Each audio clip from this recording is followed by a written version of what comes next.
Though we have recently seen a remarkable number of cold cases and missing persons solved, some cases are still shrouded in mystery and questions decades after they first began.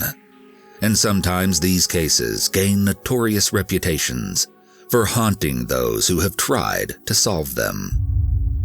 What is up, Iwu crew? We are taking a look at a case that has done just that. Today's case is one of the oldest unsolved missing persons cases in Minnesota, and with each year that passes, it has only become more of a mystery. Let's get into it. On January 12, 1993, a 17-year-old girl named Hang Lee left her family's apartment in St. Paul, Minnesota to interview for a new job. It was a cold, dark night, and the Midwestern capital had just received its first major snowfall of the season. This was the night everything went wrong. Hang Lee was born on October 9, 1975, in a refugee camp in the small Southeast Asian country of Laos. Her parents were from the Hmong ethnic group. During the United States' involvement in Southeast Asia in the 1960s and 70s, the Hmong people often allied themselves with the Americans to fight against the North Vietnamese and the Pathet Lao. After the defeat of the United States-backed Hmong forces in the so-called Secret War, a civil war in Laos, many of the Hmong people faced severe persecution from the Laotian government, and they fled to refugee camps within the country and in neighboring Thailand. Hang Lee's parents were among these refugees. Her family moved to the United States shortly after Hang was born, and like many other Hmong families, they settled in St. Paul, Minnesota. As refugees, Hang's family was quite poor, and her parents did not speak much English. They lived in public housing in the North End neighborhood of St. Paul. Despite this, by January 1993, Hang was an accomplished student at Highland Park High School, and she was looking forward to attending the University of Minnesota the following year. She was a gifted storyteller with hopes to use her talents to write about the Hmong experience in the United States.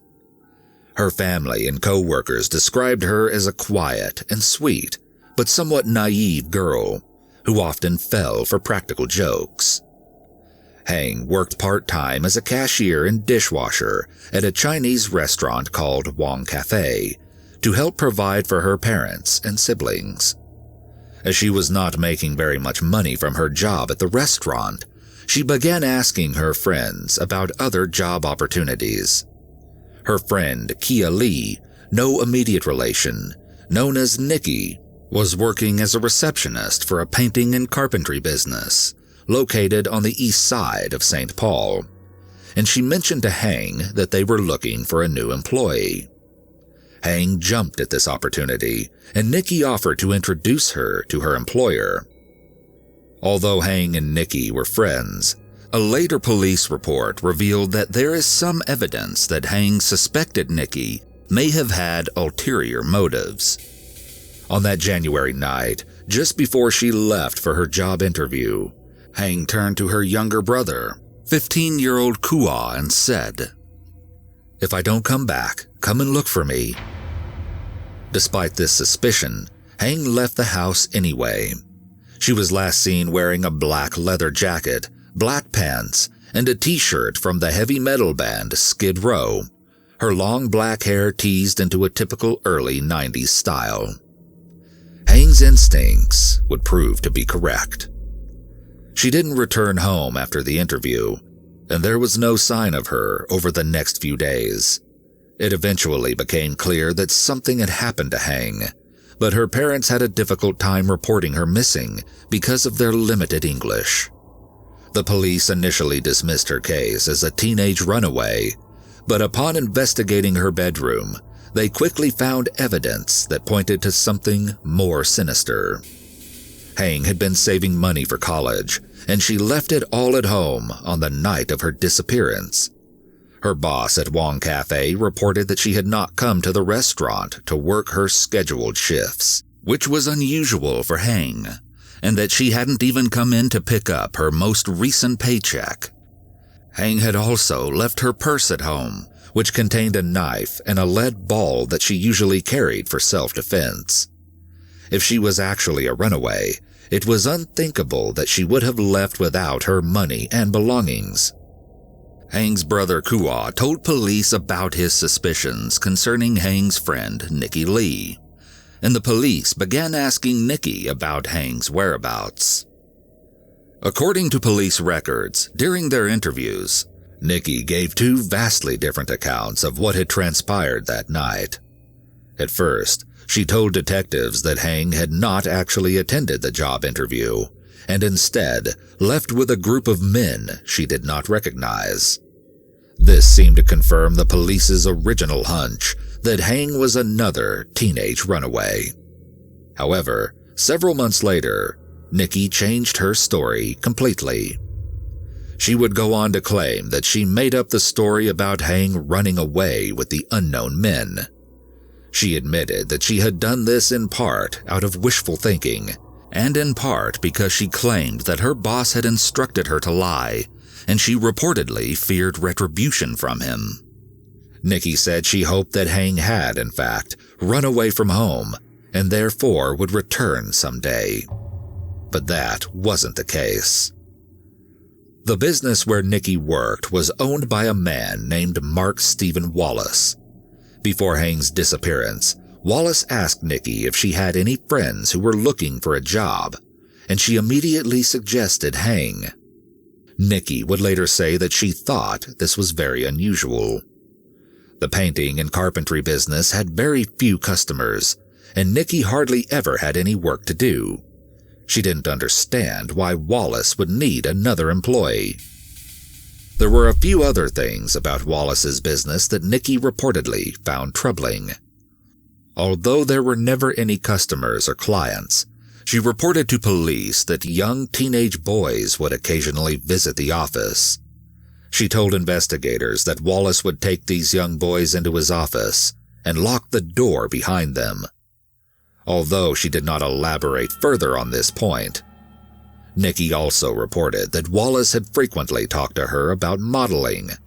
According to Nikki, he said that he had a friend who could find modeling work for her, and Wallace took some photographs of her to show to this friend. Nothing ever came of this, and Nikki never found out what happened to the photographs. Nevertheless, despite these apparent red flags, she had known that Hang needed a better-paying job and offered to introduce her to Wallace. After Nikki changed her story, she told police officers that on the night of Hang's disappearance, Wallace had taken her and Hang to his office. Nikki's new story to police was that after Hang's job interview, Wallace offered to give the two young women a ride home in his truck. They all got into his white pickup truck and drove off. He said that he would drop Nikki off at her house and then take Hang back to her home. At some point, for reasons that were never made clear, Wallace reportedly instructed Nikki and Hang to get out of the truck and into a Chevy Cavalier. He drove with Nikki in the passenger seat while Hang sat in the back. Wallace then dropped Nikki off at her house in the Frogtown neighborhood of St. Paul. When Nikki exited the car, Hang climbed into the front seat. That was the last time Nikki saw Hang. Nikki later hired a lawyer and refused to continue speaking with the police or the media, and Wallace would soon be named by police as a key person of interest in Hang's disappearance. A few months later, as police in St. Paul continued investigating the case, their records reveal that they realized that Mark Stephen Wallace had been convicted of 2 sexual assaults in the neighboring Washington County. He had served time in prison for both of the assaults that he committed in 1987. One of the assaults was of a 16-year-old girl. Police records reveal Wallace allegedly told the girl that he had a job offer for her. Reportedly, Wallace had picked the girl up and taken her to where he said the interview was to occur, But when they arrived, police say that he bound and assaulted the girl. Records reveal that he held a knife to her and allegedly threatened that he would kill her and her family if she told anyone. Wallace was arrested by an undercover police officer, who he also reportedly approached with a similar proposition. In 1988, he was convicted and sentenced to prison for 2 counts of first-degree assault, and he served a little under 3 years. He was let out on a supervised release, and his sentence expired a week before Hang went missing. When the police finally had the chance to talk to Wallace about Hang's disappearance, he admitted that he did indeed interview her on that night. After the interview, he said that he dropped Nikki off at her house in Frogtown, and then dropped Hang off at the intersection of Rice Street and Wheelock Parkway, near the restaurant where she worked.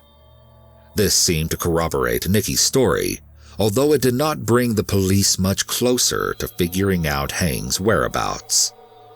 Wallace then hired a lawyer and stopped cooperating with the police. Although police never closed the case, Hang Lee's disappearance fell into obscurity until a potential lead emerged 16 years later. Though there was still no sign of Hang, in 2009 there was a potential break in the case. Mark Wallace's house, located in the suburb of Maplewood, had gone into foreclosure. With Wallace no longer in possession of the home, the police had the opportunity to conduct a search.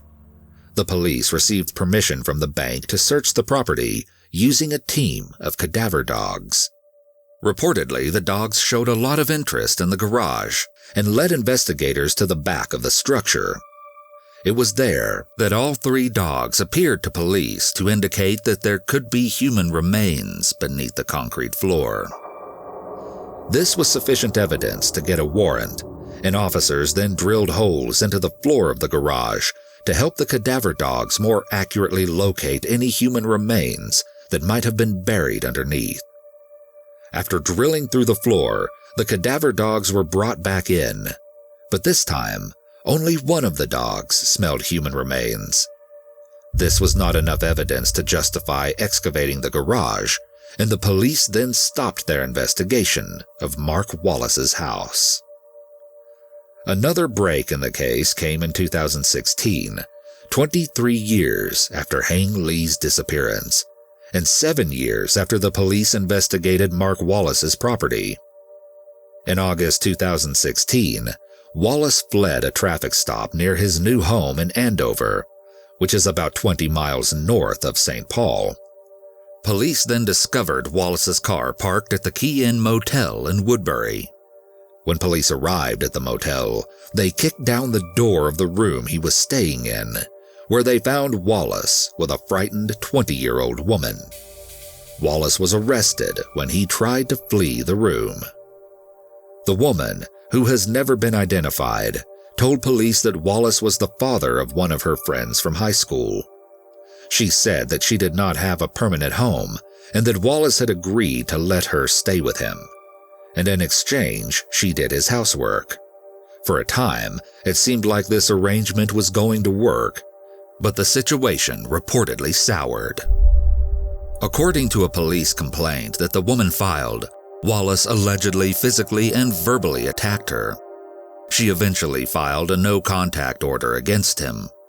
Wallace was never accused of sexually assaulting the woman, but when police found her in the motel room, they found evidence that she had been beaten, bruised, and malnourished. Wallace was charged with felony kidnapping to commit great bodily harm, felony stalking, and misdemeanor drug possession. The stalking and drug charges were later dropped, and Wallace was convicted and sentenced to 54 months in prison for the kidnapping. Hang Lee's disappearance had largely been forgotten by the media prior to the 2016 kidnapping, but the trial and conviction renewed interest in her case because of allegations that the kidnapping survivor revealed to the police. She told the police that she had known about Hang Lee's disappearance and that she knew Wallace had been a person of interest in that case. She reportedly claimed that she had asked Wallace about Hang Lee. Police documents state that the woman alleged that Wallace told her Hang entered his business, quote, and never came out. The complaint also stated that the woman claimed that Wallace warned her that he would do to her what he did to Hang, and that he allegedly told her that he knew how to get rid of blood and cut through bone. Authorities from Washington County, where Wallace was tried and convicted, passed this information along to the St. Paul Police Department. St. Paul Police did not comment on the woman's statements or Wallace's conviction, but Hang Lee's case is still open. In August 2019, after his prison sentence was complete, a court in Anoka County, where Mark Wallace lived, had him committed to a treatment program. The court's decision cited both his 2016 conviction for kidnapping and his 1988 convictions for assault, and testimony from psychiatrists who described him as a dangerous person and a psychopathic personality. In September 2020, Mark Wallace appealed his commitment, but the court upheld their decision on the basis of his previous convictions. He is currently held as a patient at the treatment center. Mark Stephen Wallace is still considered a person of interest in Hang Lee's disappearance, but he has never been officially named as a suspect. Hang Lee's Hmong heritage was very important to her. A traditional part of Hmong shamanism is the Cha Bli, or spirit release ceremony, in which the soul of a deceased family member is invited to visit with their family for one last time. After the ceremony, the loved one's spirit is released for reincarnation. Traditionally, this is done sometime after the funeral, but in missing persons cases, it often isn't held for many years after their disappearance, when the family no longer believes that their loved one will return in their physical form. Hang Lee's father had refused to hold a Cha Bli, in the hopes that police would someday find his daughter's remains. Before he died in 2013, he told his family that they should probably go ahead and hold the ceremony for Hang. In 2017, her family held a Cha Bli in the hopes of releasing Hang's spirit so that she could be reincarnated. Hang Lee's mother, Chong Vang, says that she has forgiven whoever might have been involved in her daughter's disappearance, but she would like to know where her body is so that Hang can have a proper funeral. Anyone with information is encouraged to contact the St. Paul Police Department.